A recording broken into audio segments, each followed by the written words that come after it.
Hi, I'm Cullen J, the Director of Innovation in the Department of Anesthesiology. Many of you may not know that we have an innovation division in the department. And some of you may only know us through working on a faculty hour project, since we manage the faculty hour charter team portfolio.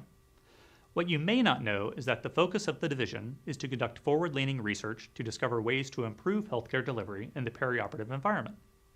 But let's go back to faculty hour projects for a moment. Faculty hour projects are one of the primary methods we use for improvement within our system. These projects are comprised of multidisciplinary teams with staff from the departments of surgery, orthopedics, OBGYN, nursing, and others to rigorously study and develop methods for improving our care delivery system. Collaborating across departments on shared issues in this way facilitates a number of things. First, it provides all the relevant stakeholders with a seat at the table. Second, it increases the knowledge and experience base with which to consider the issues and conceive of possible solutions. And finally, it helps build a culture of collegiality and collaboration outside of the clinical setting, which can persist back at the bedside.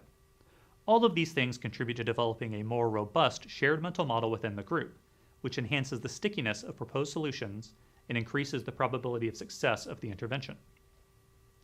So at this point, you might be thinking, what about the forward-leaning research arm of the division? Well, some of you have already been exposed to some of our research projects. For example, Sudeep Hegde, a postdoc in our group, is studying the work of our floor managers to better understand the cognitive and behavioral strategies they use to keep the ORs running smoothly. As a result of this work, we may develop decision support tools or simulation-based training to better support their work and prepare them for the rigors of the job.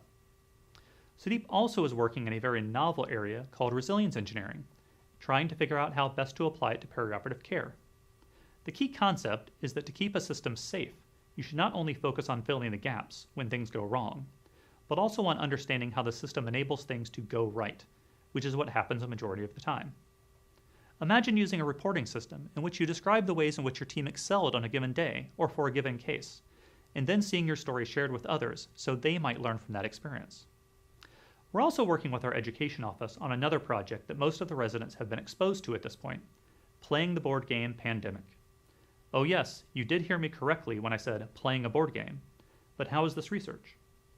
What started out last year as a feasibility study on developing a teamwork curriculum using a collaborative board game, which we've now workshopped at the ASA and SEA conferences and at the University of Florida, has now morphed into a funded pilot research study.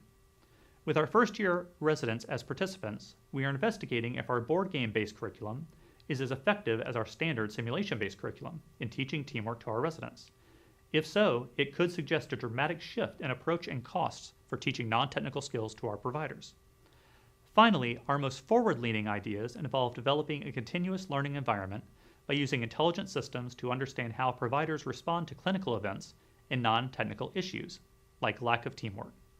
This type of system would provide feedback to providers to enable them to learn from their responses and behaviors relative to the responses and behaviors of others to similar events. In this way, best practices are learned and shared, thus facilitating continuous learning and improvement across the board.